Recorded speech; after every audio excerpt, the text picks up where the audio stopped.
Right. So as I was saying, when we start off this period, oil production looks something like this, with the blue here being the US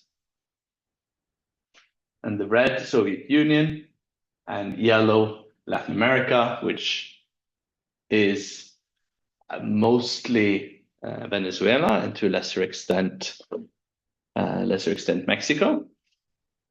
And for those of you who remember Simon's lecture about the scarcity of oil in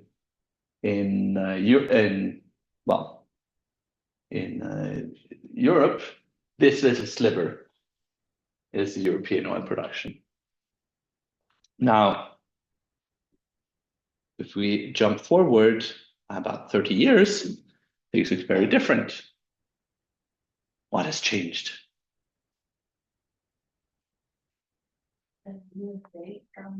More dominant.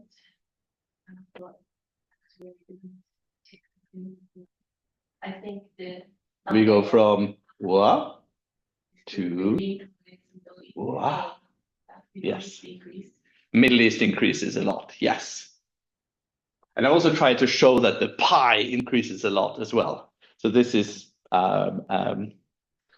relative to the total size of the oil production, which also increases. But yes, the big change is that the United States used to be over half of global oil production. Now it's, I forget, I don't have the exact numbers, but it's more like 20%, while the Middle East and North Africa has become dominant as the source of where oil comes from. And the history of the oil industry in this time period is also a history of a change in where the key nodes of power in the commodity chain lie. If we remember the case study we did on Standard Oil, where did he start his where did he spread his empire from? Do you guys remember? Where in this chain did he enter?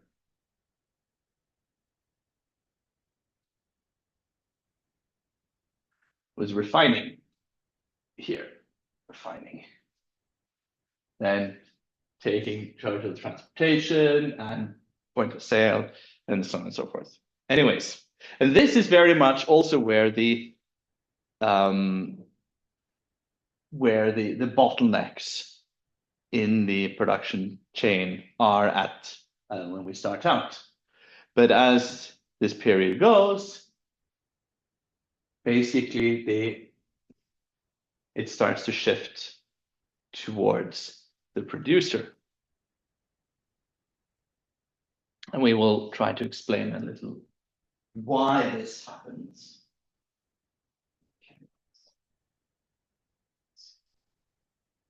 Oh. So, and the dominant powers in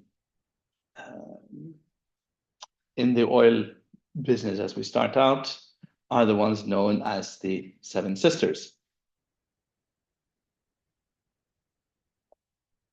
Now we have some familiar faces here from the Standard Oil. We have Standard Oil of California, Standard Oil of New Jersey, Standard Oil of New York, basically successor companies of the old Standard Oil,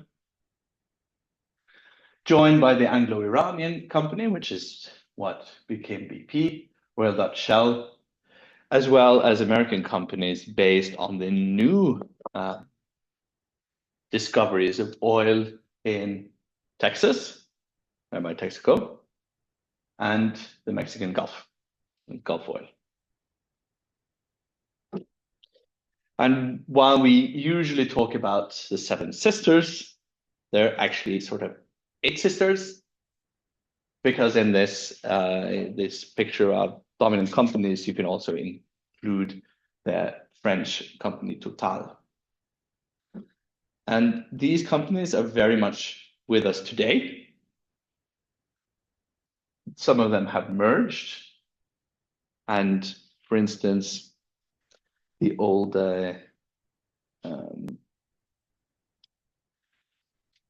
Standard Oil of New York and New Jersey have merged to become ExxonMobil. And well, there's several other mergers as well, Chevron being the successor of Standard Oil of California.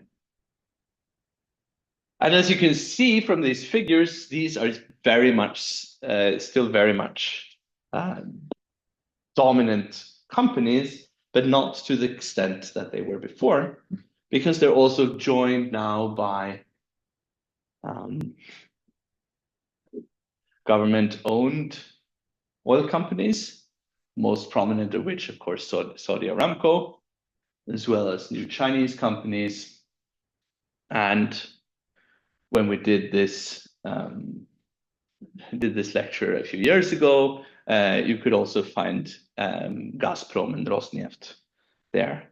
The figures now are not as readily available and are not as reliable as they once were.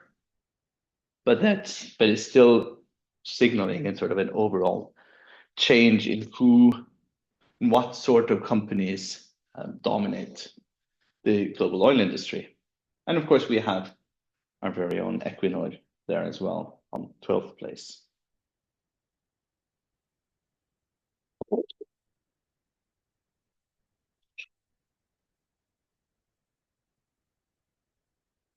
And the reason why we call them Seven Sisters is not just because there were seven of them, but they were also sisters in the fact that they tended to cooperate a lot, especially when it comes to the oil finds in the Middle East.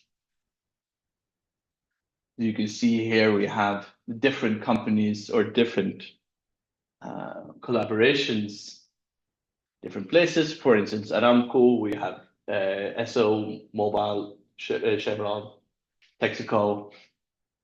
Bahrain is Texaco, and Chevron, Iraqi Petroleum is, yeah. So they would usually, so outside of the US, they would cooperate a lot and practically almost working as a cartel.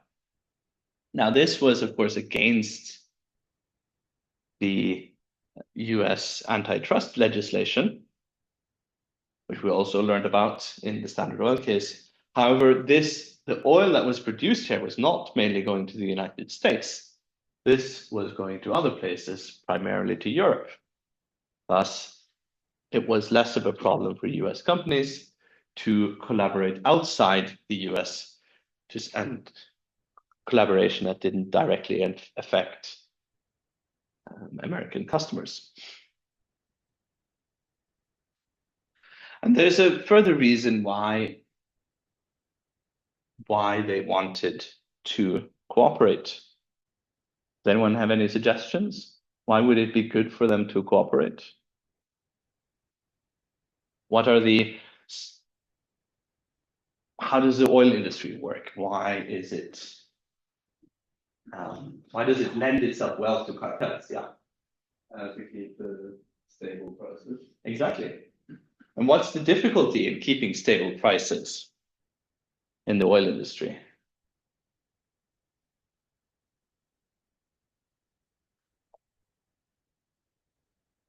Basically, it's oil exploration, oil refining, all of the steps in oil production are generally quite expensive. So it has high barriers of entry and high upfront fixed costs. And so if there is a mismatch between the projected demand and the production, you end up in a situation where you can easily have overproduction. You have too much competition, not enough people wanting to buy oil. You've already you've already sunk all these investments that you need to get repaid. And a price war in a situation like that can be very destructive very good for the consumers, of course, who can buy lots of cheap oil, but destructive for the oil companies.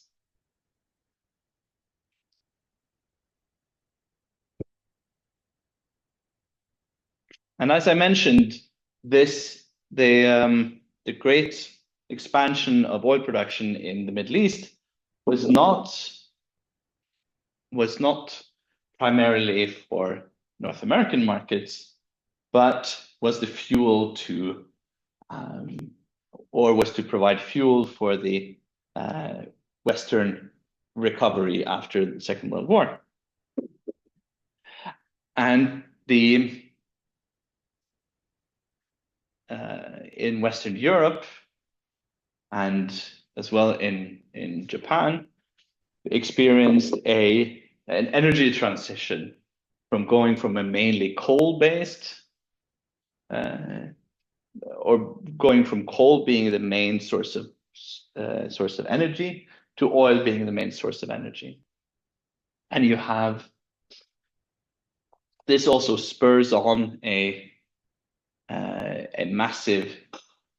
period of massive economic growth in Western Europe and even more particularly in Japan,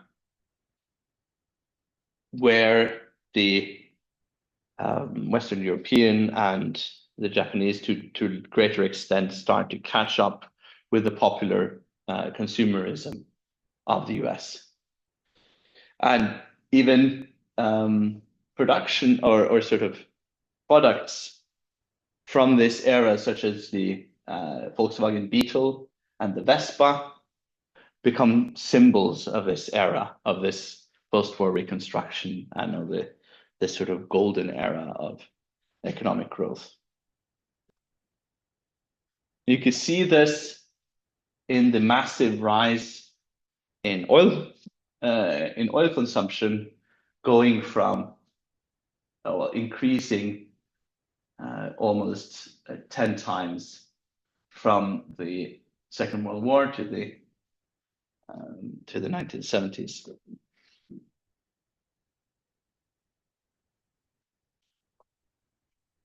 So, what about the producer countries? And we talked a little bit about rising dissatisfaction and of resource-producing countries in the lecture number 6. For instance, in Mexico, Romania, Bolivia. But and as we saw, many of these attempts of trying to change these arrangements were not successful, at least in many cases. But it also signifies that there was no international standard in what is the rights of the producer countries vis-a-vis the multinational companies extracting these resources. And this is what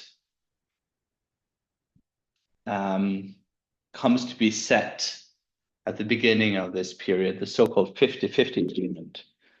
In many ways, this can be seen as the end of what we talked about in lecture 6, that in Latin America there was a dissatisfaction with how things and the sort of the system where these concessions had been done on a case-by-case basis, and then turned out to be massively profitable, with most of the profits going out to the country.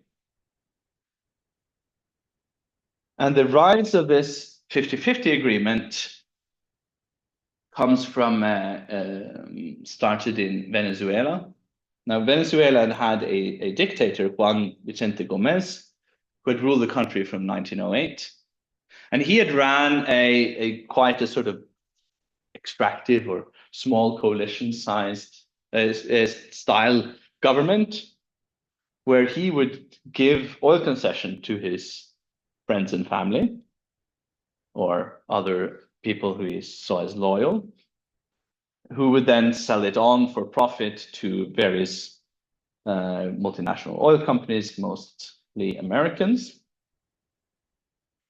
And this made him and his friends and family very rich, but ultimately it didn't do all that much for Venezuela. So when he died, his successors tried to introduce nationalist reforms. Making a long story short, this became a contentious issue during the Second World War. And as the Americans did not want to have any disruptions to the oil supply, they were willing to acquiesce. And this was the birth of the so-called 50-50 agreement. The 50-50 agreement meant that the profits from the oil production should be shared 50-50, or that should be the guiding line.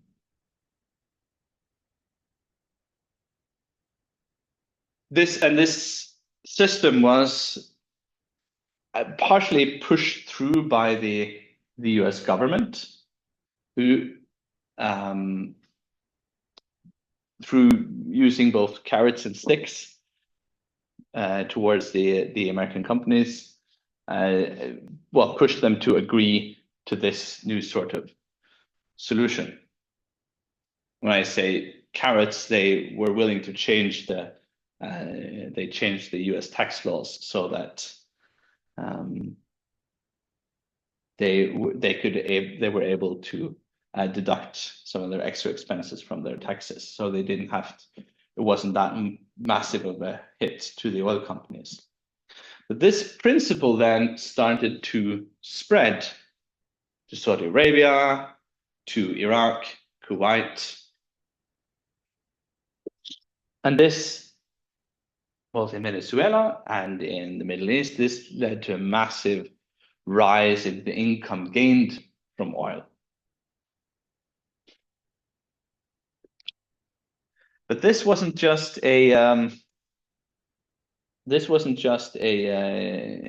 something that sort of leaked out. This was actively pushed by Venezuela, who wanted to share with other oil producers. Hey, look, see what, we got this fantastic contract. Maybe you could get one as well. Why would they do that?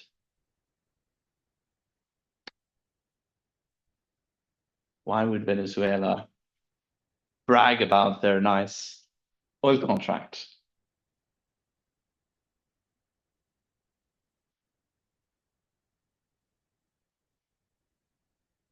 You don't have to have the right answer, but you can guess. Yeah.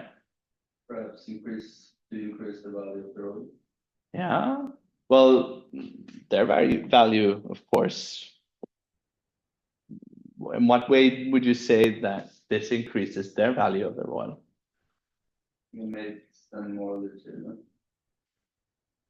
I mean, that is a point. It made their agreement more legitimate. If this is a standard, then there will be less incentive for anyone to challenge that later. That's true. However, they were also,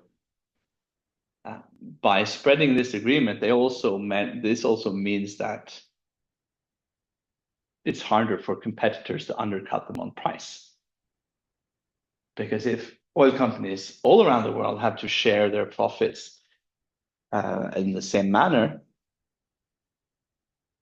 Venezuela will not necessarily be as hard hit by new oil production starting elsewhere, because they will have to have the similar beneficial profit sharing agreements. But this was also favored by the oil companies. Even though they had been reluctant at first to agree to this, they came around to seeing that, yes, the 50-50 agreement is a very good, it sets a good standard, that that feels intuitive. It's hard to argue against. When you split something with someone and each gets a half, that sounds intuitively fair. You can read this quote from the Esso management at the time. If we ever admit in any country that an equal division is less than fair, the ground will be cut from under our feet in every country. 50-50 is a good position which needs no defense and is hard to attack. 55-45 or 60-40 would have no such appeal and could be only rearguard defense positions in an unlimited retreat.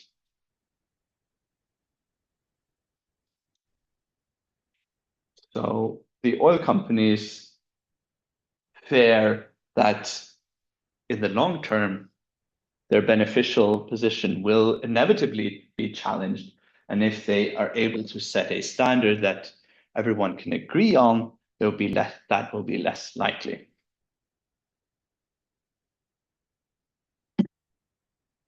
But it wasn't all smooth sailing. So the British, they reject the 50-50 agreement with Iran in 1950. And unlike the Americans, who are willing to agree to this in the interest of stability, the Anglo-Iranian Oil Company is such an important source of revenue for the nearly bankrupt British Empire, who have debts, have enormous debts after the Second World War. And so they feel unable to acquiesce to this agreement. And this leads to, oh, I do show one of those old clips. Abadan, the world's largest oil refinery, which British enterprise and money built, may pass out of British control if Persia carries out the vote for nationalization passed by their parliament. In the barren, arid mountains of Khuzestan, in land where no crop would grow, in land that was just so much waste to Persia, British prospectors looked for oil, and only after 7 years did they find it in commercial quantities. There were no roads in the wild places where oil was found. They had to be built to carry the heavy equipment to bring the oil to the surface. Derricks had to be built to strike the riches of the earth. Huge power plants were needed so that when the derrick was built, there would be power enough to send the cutting bit maybe 2 miles down.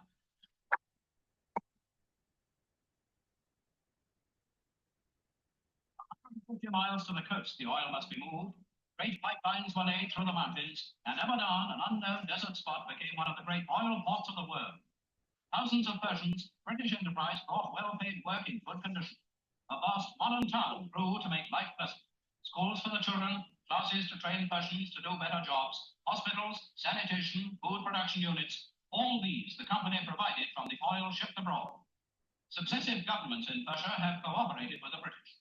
Let us hope that the Persians will not allow themselves to be intimidated by fanatics into a rash act which will lead to disaster for both countries. So that was a nicely, fairly well-balanced, neutral take from the time. So in response to this, as the video mentioned, the Iranians went through with an oil nationalization, which had strong support in the Iranian electorate. As before, the Anglo-Iranian Oil Company organized an international boycott of Iranian oil. This led to financial problems for the Iranian regime, whereupon eventually CIA organized a coup in 1953 and reinstated the Shah, the emperor of Iran, as an absolute monarch. We could go into, so Mossadegh was democratically elected, at least sort of. While there was definitely, after that, there would be no democracy in Iran. However, even that, it didn't really turn things back to the way things had been. Iran would retain ownership of the oil. even though the extraction rights were handed back to the Anglo-Iranian Oil Company.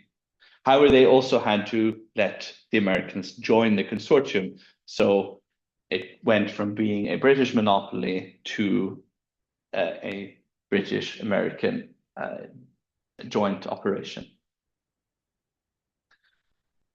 which was a very clear indication of how the powers in the world had shifted from the British Empire to the Americans.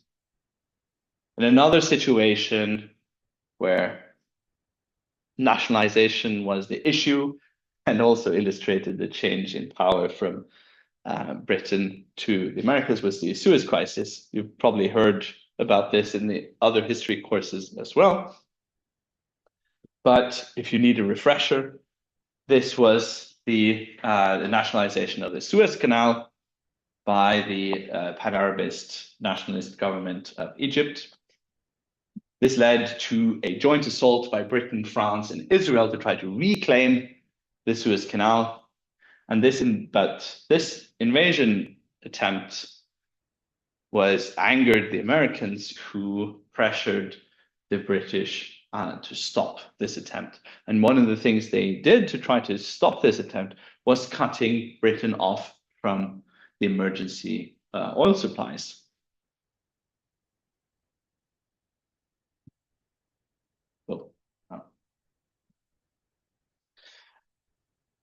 And this, besides showing that the Americans would now ultimately be calling the shots among the Western powers, this was also a sign that this sort of overt gunboat diplomacy response would no longer be acceptable in the post-war order. Even though CIA had organized coups in Iran and in Guatemala, and would continue to do so to some degree afterwards, all these coups were at least hidden. The sort of the old style of just taking some warships and threatening someone who wanted to nationalize companies or nationalize resources was no longer acceptable. And this is, of course, comes from the fact that the Cold War was on, and it was important to win hearts and minds. Supporting this sort of old-time gunboat diplomacy would potentially drive non-aligned countries or countries that would soon gain independence into the hands of the Soviet Union. At the same time, there was a gradual erosion of the 50-50 agreement.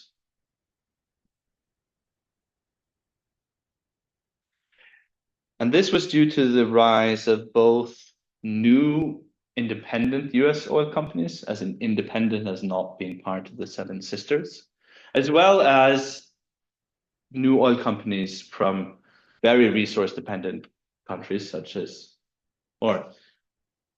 countries that depended on import of oil, such as Italy and Japan, and to try to get some direct access to oil resources, they were all willing to outbid the Seven Sisters. And so by 1968, about 15% of global oil production was outside the hands of the Seven Sisters. That also goes to show how strong the Seven Sisters were, when that also means that they had the other 85%.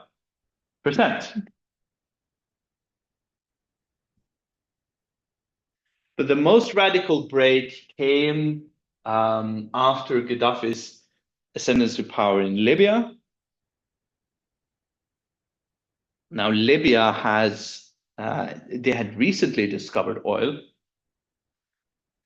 And this oil was of a very high quality. It had very low sulfur, which means it's easy to refine.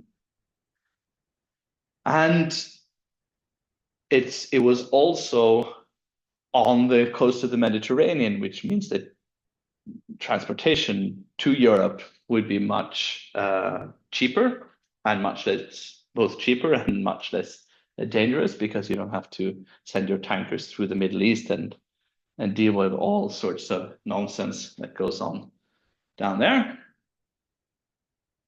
And the Libyan government knew this, and when they demanded renegotiations, they got it, because everyone wanted, or all the oil companies wanted, access to Libyan oil because it was so beneficial. However, this, once a considerable oil producers such as Libya got better terms, this eventually led to calls for renegotiations from all the other oil companies as well, or oil producing countries as well. While this had been going on, there had also been the creation of OPEC, the oil producing cartel. This was once again an initiative taken on by Venezuela, who had been joined by oil producers in the Middle East. And once again, for the impulse for Venezuela was very much the same. They wanted a coordinated response from the producer countries, so that they would not, they could present a united front to the multinational companies, so that they would not outbid each other on price. And for Venezuela, which has quite low quality oil, it's quite high in sulfur and generally quite expensive to refine. This was perhaps even more important for them than some of the other oil producing countries who had very high quality oil, which could be extracted very cheaply.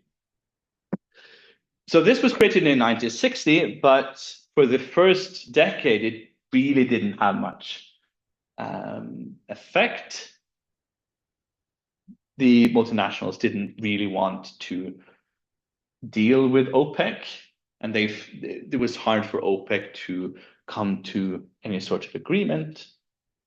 But this changed when all the oil producing countries started to demanding renegotiations at the same time.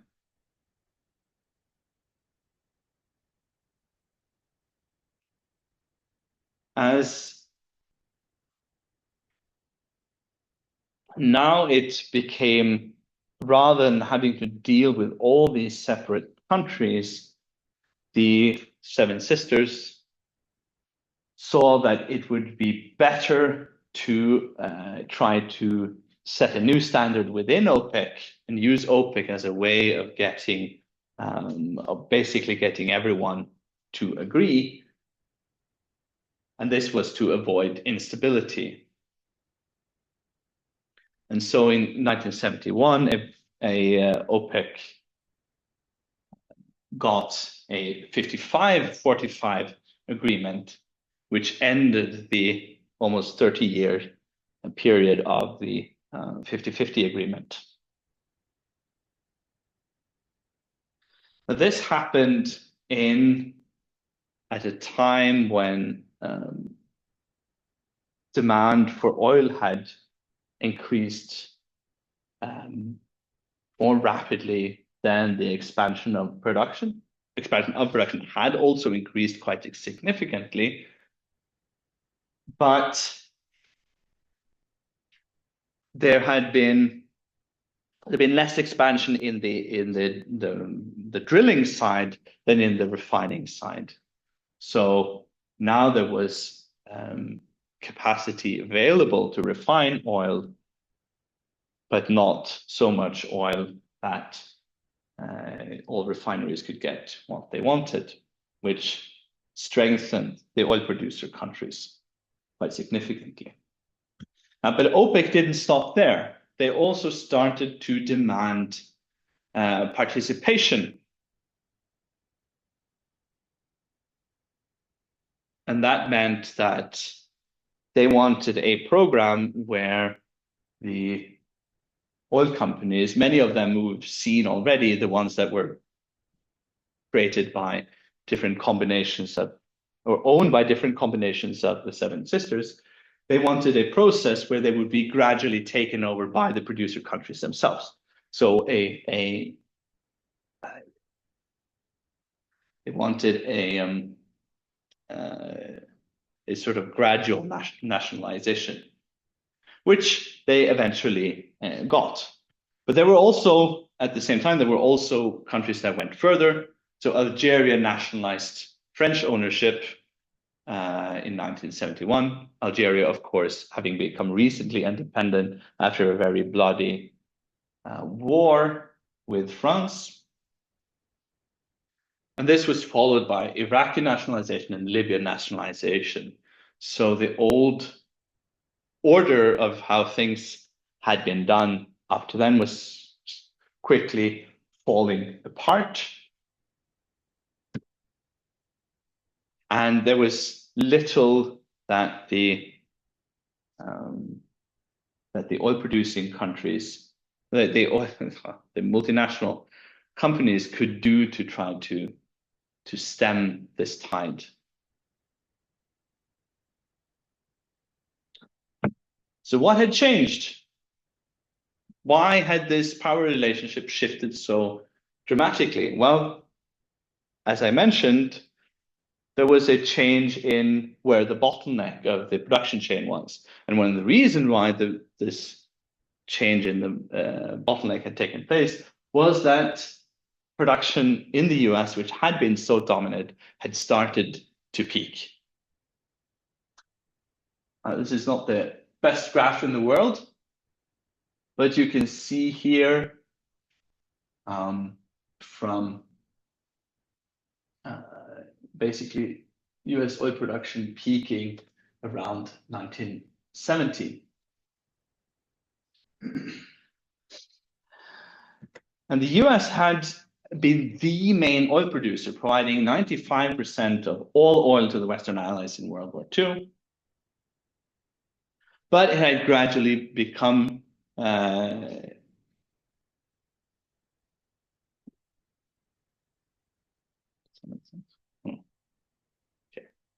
It had gradually become a net importer of oil shortly after.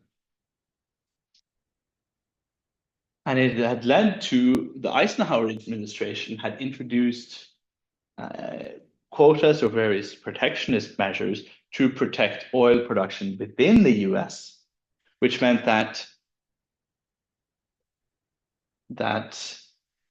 Americans had to pay more effectively to have oil produced within the US. Now, when Nixon abandoned the Bretton Woods system with the rising costs of the Vietnam War, leading to a sort of reorientation of American policy, they also dropped the protectionist measures for US oil. You can see here, leading to a massive surge in net imports and a decrease of American production, because it was without the protectionist measures, it was no longer competitive, which meant that now there was much more competition for the cheaper oil outside the US. And there was simply not much excess capacity worldwide.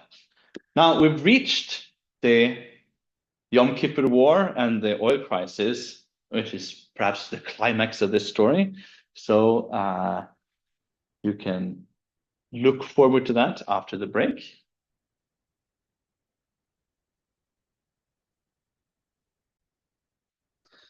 So, where were we? Yes, we're in this sort of developing crisis in the oil industry, where there's a shortage of supply, overcapacity of production. There's a huge change in the US oil production. And then on top of that, you get the Yom Kippur War. The Yom Kippur War in itself is not oil related. It's another conflict between Egypt and Syria on one side and Israel on the other. However, in response to that and in response to US support for Israel, OPEC, the now strengthened OPEC, not the weak and ignored OPEC of the 1960s, but the strong OPEC of the 1970s, they deploy the oil weapon, saying that they will cut oil production by 5% every month and introduce an embargo on Israel's allies. And I found another clip from the great internet archives, so I thought I'd share that. The cut back on oil production as a weapon against Israel was taken at a meeting in Kuwait, attended by the Syrians and the Egyptians as well. Less Arab oil won't hurt the United States, Japanese, and especially for the West European countries. Here's a report on the meeting in Kuwait. Even before today's meeting began, there was an announcement in Kuwait that prices for Arab oil were going up. A huge increase voted in an overnight meeting without even consulting Western buyers. Then the ministers began what was to be an 8-hour meeting, resulting in their decision to reduce the flow of oil to America and other nations supporting Israel. The cutback will be 5% for the first month and an additional 5% for each passing month until Israeli forces leave occupied Arab land. The ministers added an appeal to the American people to stand beside the Arab world. Every day, refineries in the United States rely on 26 million gallons of crude oil from the Middle East to keep operating at full capacity. That is only 5 or 6% of our daily fuel needs, but if in the months to come the Arabs cut it off gradually, as they threaten, by next summer, the shortage will be far more serious than it was this past summer. Oil production in this country is running at about 100% of capacity. We have no hope of getting oil out of new domestic fields, such as Alaska's North Slope, for at least 3 years. There is really only one new source the U.S. can tap right away. This is the Elk Hills Naval Petroleum Reserve in California, where the wells are all in. The oil here has been saved for a military emergency.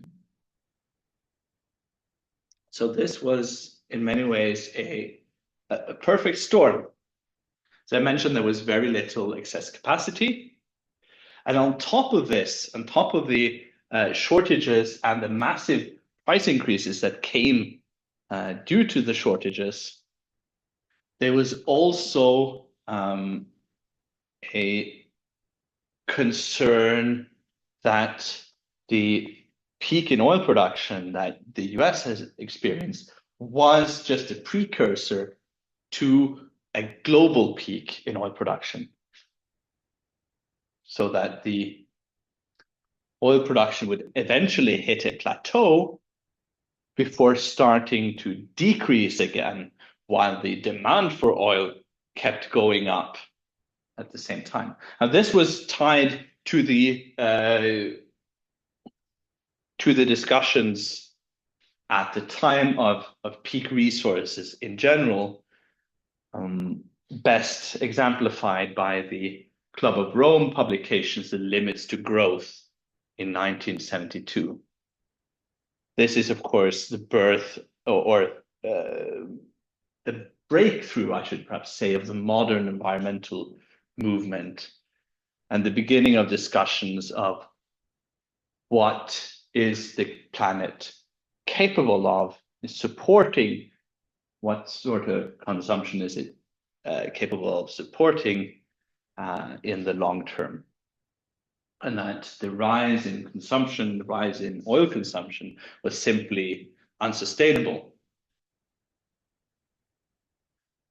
At the same time, there was also very little willingness for the US to despite the crisis situation, they were not willing to use direct intervention to threaten the oil producers to change their mind, both for the reasons that we already talked about, the importance of winning hearts and minds in the global Cold War, as well as the lack of support within the US after a long war in Vietnam with lots of American casualties.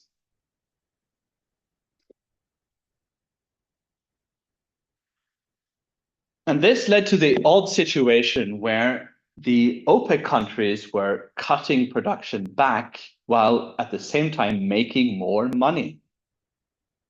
Previously, of course, there'd always been the dual-edged sword that yes, they could reduce oil production or deploy the oil weapon. It was not the first time that had been thrown around, but that would, of course, lead to less money going to the oil-producing states. Now, because the prices increased so much as it did, because everyone was trying to outbid each other for the same oil,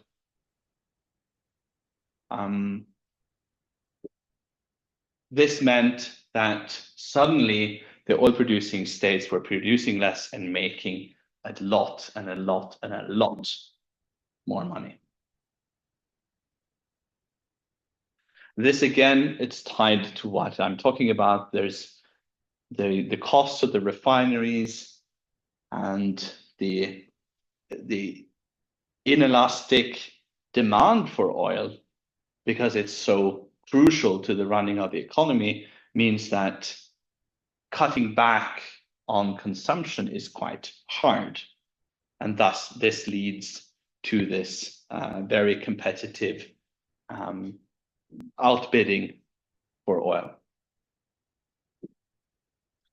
And this leads to the famous pictures that you've probably seen before of long lines of cars standing in front of or trying to find available gasoline. In Norway, everyone knows the famous story of the king. That's, oh, doesn't work when you're pointing at a screen. Oh well, the king taking the tram to go skiing on Sunday because they had introduced car-free days in Norway on Sundays. And to show sympathy with his people, or a spectacularly successful PR stunt regarding, depending on how cynical you are, at least it became sort of a symbol of the time. So this introduced this brought the decades of high growth in the West to an almost abrupt end. From having high annual growth every year since the end of the Second World War, more or less, this started the new era of stagflation, where the economy stagnated and inflation was high. But it also spurred on renewed exploration. As the oil price was so high, it now also became oil fields that had previously been seen as potentially unprofitable now became profitable. And it's at this time they strike, or it's shortly before, but it's around this time, at the beginning of the new supply crisis, that they find oil in the North Sea. First with Ekofisk in 69, followed by the Brent field in 71 and Statfjord in 73. But there were also others in Alaska, as it was mentioned in the video, but also in Mexico. And Mexico had been an important oil producer up until the 1920s. And now with new technology and a new increase in price, Mexico began to produce oil for export again. However, of course, while these discoveries had been done, actually getting oil out of them took some time. The amount of infrastructure work that was needed to take oil out of the North Sea, of course, was massive.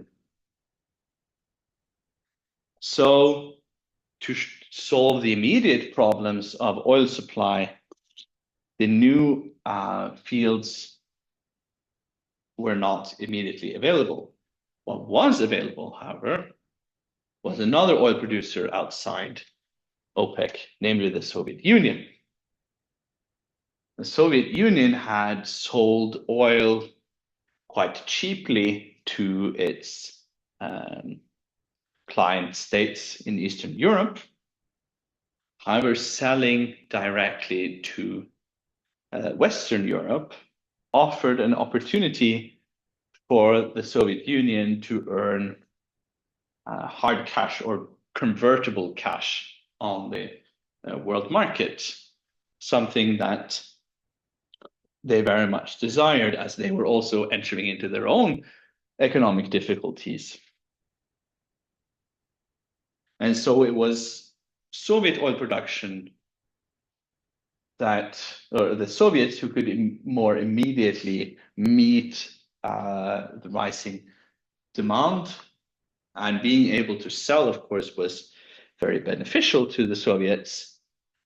And this high oil price, to a large extent, bankrolled the increased consumption and military spending of the USSR, both from the 1970s and onwards, in what is uncharitably, but perhaps accurately, called the age of stagnation in the Soviet Union.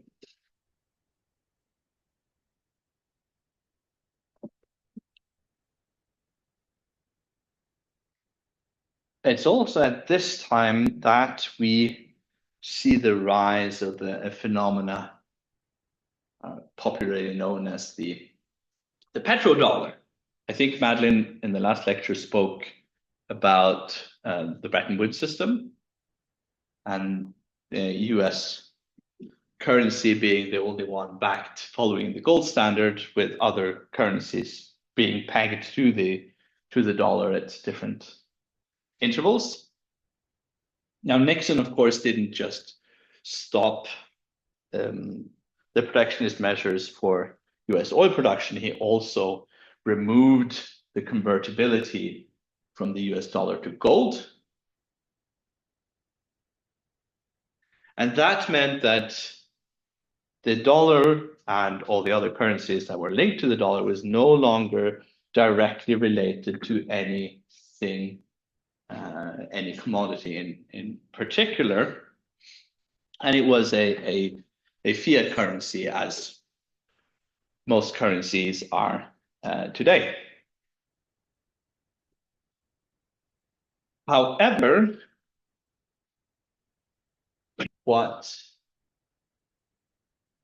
by getting the oil producers in the Middle East, particularly Saudi Arabia, to agree on trading oil exclusively in dollars, meant that there was, or guaranteed that there would be a continued demand for dollars, because everyone who bought oil would then have to get hold of US currency to do so. There's a complicated story behind this, based on the rivalry between the Shah's Iran and Saudi Arabia. And the Shah's Iran had been the United States' key client in the Middle East, who were traditional rivals of the Saudi Arabians. They follow different versions of Islam and all that. In many ways, a bit synonymous to the situation these days, even though, of course, Shah was toppled by the current Iranian regime. And this was the Shah of Iran had sort of drifted away from US influence, wanted to have a more of an independent position, and the Saudi Arabians exploited that opportunity to become the sort of the new best friends of the US in the Middle East. Now, when we're talking about the petrodollar, of course, this is something that should be treated with some caution, because this is a topic that there's a lot of conspiracy theories about. And if you go on the internet, you'll find a lot of people claiming all sorts of things, and all sorts of actions taken by the US is because of their desire to prop up the petrodollar, often in situations that actually makes no sense if you understand what the petrodollar is, but okay. So just be aware that when people talk about the petrodollar, there's often a chance that they don't know what they're talking about. But there is some truth to it, because it did prop up the US currency, which can be a good thing or a bad thing for the US, because it quite simply, being the issuer of the reserve currency means that your imports are cheap and your exports are expensive. So when Donald Trump is complaining about the trade deficit from the US now, this is more or less something that also follows naturally from being the issuer of the global, what is in fact the global reserve currency. And they had been the global reserve currency before that. So this was a continuation of a practice that was already ongoing, but it sort of strengthened that through these deals and through the importance of using the American dollar, even after it was no longer backed by gold. A second thing, which was very important with this development, was that all these Middle Eastern oil producing countries suddenly had so much money. They had more money than they knew how to spend. And that was not for a lack of trying, because they did spend a lot on lots of less sensible things. But much of it was saved. And where did they save this money? Well, they saved it in Western financial institutions, recycling all the excess profits into the Western financial industry, who then lent it out and invested it, and so on and so forth. So the oil shock is also in many ways the starting point, or at least a spurring on the financialization of the Western economy, where the financial industry sector becomes a lot larger than it had previously been.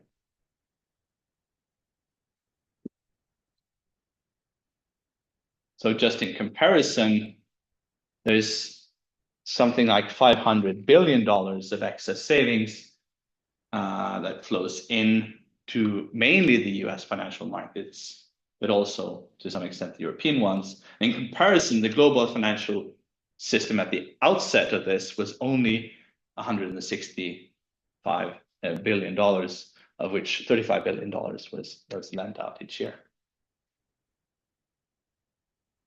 Oh, yeah.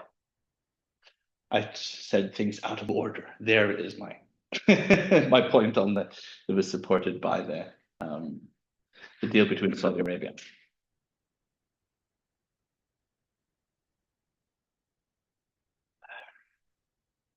So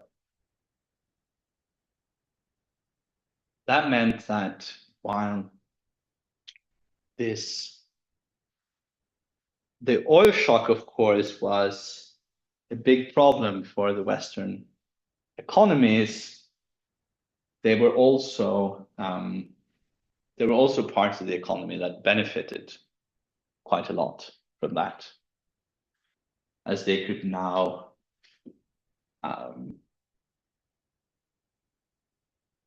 expand the financial service sectors handling all these savings. And one of the places where they lent out these savings was to various developing countries. Now in the 1970s, or actually previously as well, there had been a lot of developing countries who wanted to, or who had ambitious development programs trying to catch up with the rest of the world, trying to introduce what's known as import substitution industrialization, protecting their own industries, trying to industrialize their own countries, to try to catch up with the rest of the world. This was also something that, for instance, the Iranians were doing. And it was a common pattern that there was an attempt of trying to use income from a resource exporting sector to try to pay for the costs of these industrialization measures. However, even though there was also some increase in the prices of other resources at the beginning of the oil crisis, the prices for lots of other commodities collapsed. But these developing countries were also dependent on oil, which suddenly cost a lot more. And to try to pay for that oil, they borrowed money.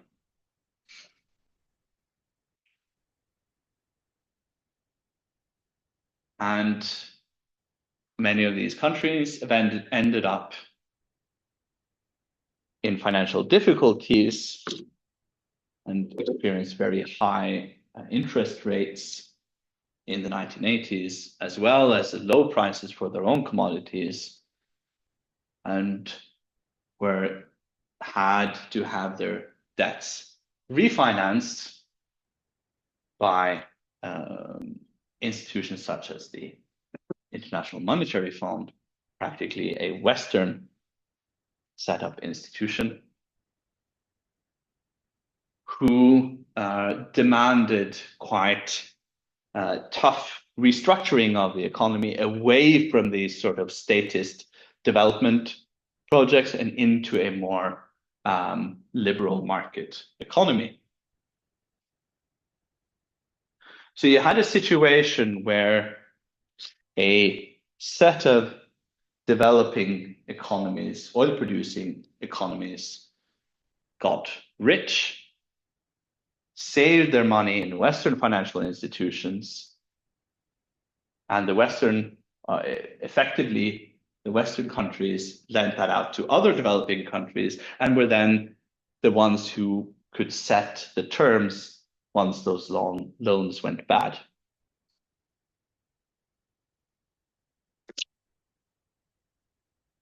So in some ways, it strengthened the West in at least the medium term.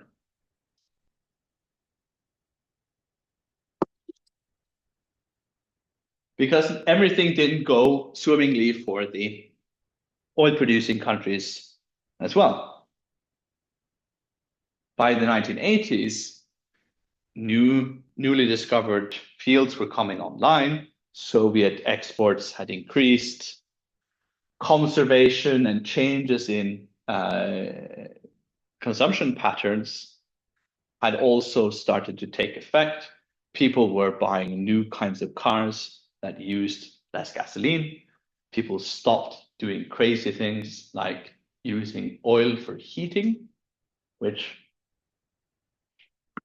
in my house here in Trondheim, when I grew up, we had a huge oil tank in the garden that was buried because it wasn't in use anymore. But this was quite, well, at least was sort of common. Even this is in pre-oil producing Norway, to use oil to heat houses. It seems crazy these days, but that's an indication of how cheap oil actually was in the 50s and 60s. They also used oil to heat greenhouses in Norway, which of course became a huge problem in the 1970s. And eventually, the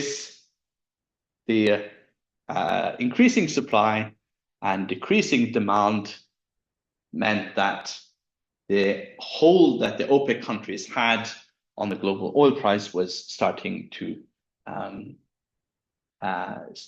weaken.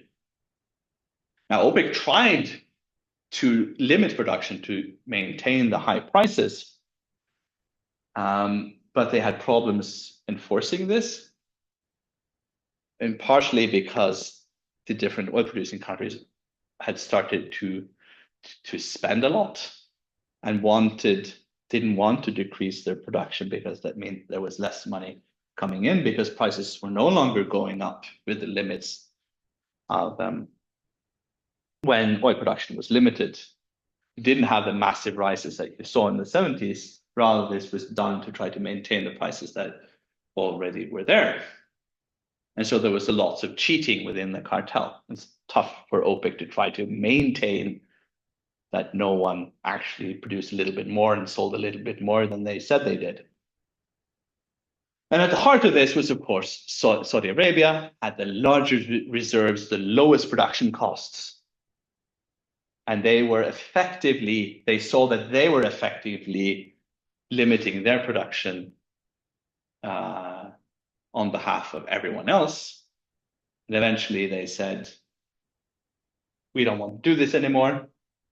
In 1955, they gave up trying to uphold the oil prices and leading to a massive decrease in the oil price. Of course, for Saudi Arabia, which had very low production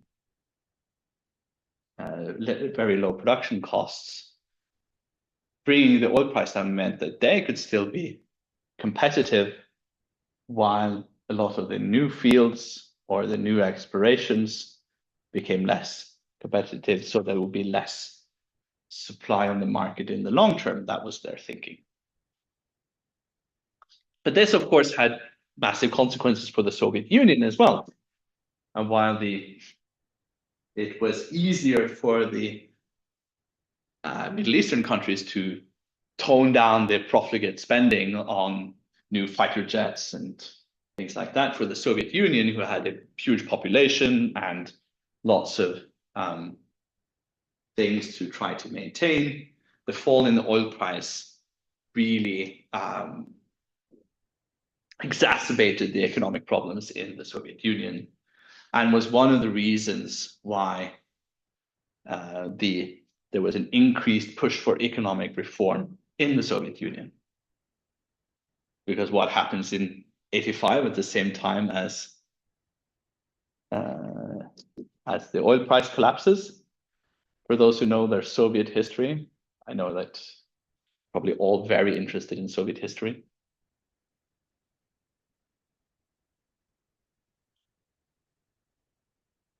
Does anyone remember? That's when Gorbachev comes to power and starts his program for economic reform in the Soviet Union.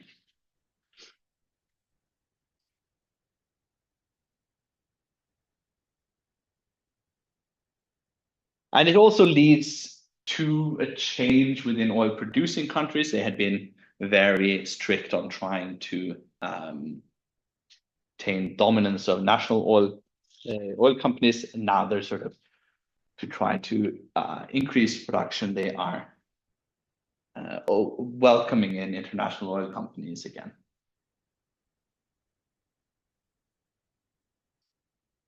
Right. So, to try to summarize this lecture, we've seen that there is a shift in the sort of great waves of shifts in supply and demand. That, according to, along with the Cold War rivalry, changed the power balance, basically limiting the reach of the Seven Sisters, and their hold on power within the international oil industry culminates in the 1970s. And they're not eradicated, they are still quite dominant, but not to the extent that they were before.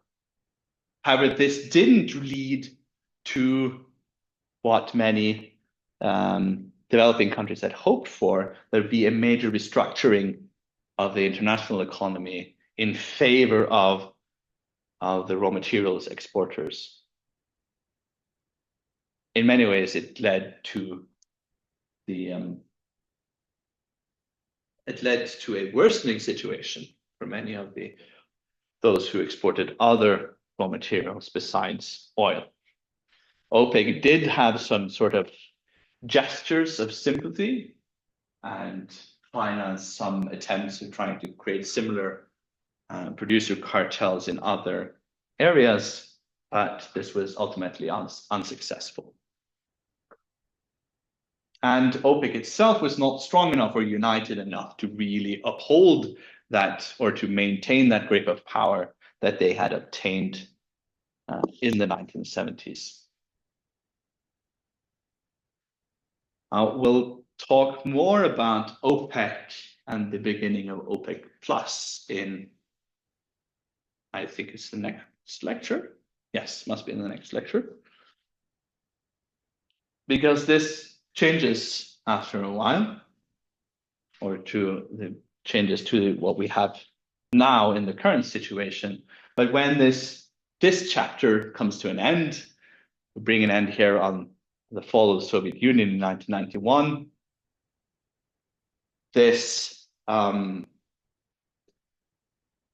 The oil crisis has changed some things, but ultimately it has not changed the Western dominance over the global economy. Now, as a little side note, we can talk about, or I thought I'd mention, the Norwegian oil story in all this. As I mentioned, the Norwegian oil was discovered, first Norwegian oil was discovered in 69, while production is actually ramping up the same time as you see the prices. Here we have the great price fall in 85, which actually affected the Norwegian oil industry a lot. But you can see production is increasing a lot because investments have already been made. And so most of Norwegian oil is actually produced when prices are very low. And it's at this time someone starts to think, what should we do? Maybe we should save some of it. That's where you have the creation of the Sovereign Wealth Fund. And this is established at the same time as oil production is starting to peak and it's going down. But in 2003, it's when you have the start of the Iraq War, and suddenly the oil prices are starting to go up again to levels where they haven't been for quite a long time. We'll talk more about that in the next lecture, but you have the late 2000s commodity boom with the rise of China. And suddenly now, this is where the coffers of the oil fund is filled.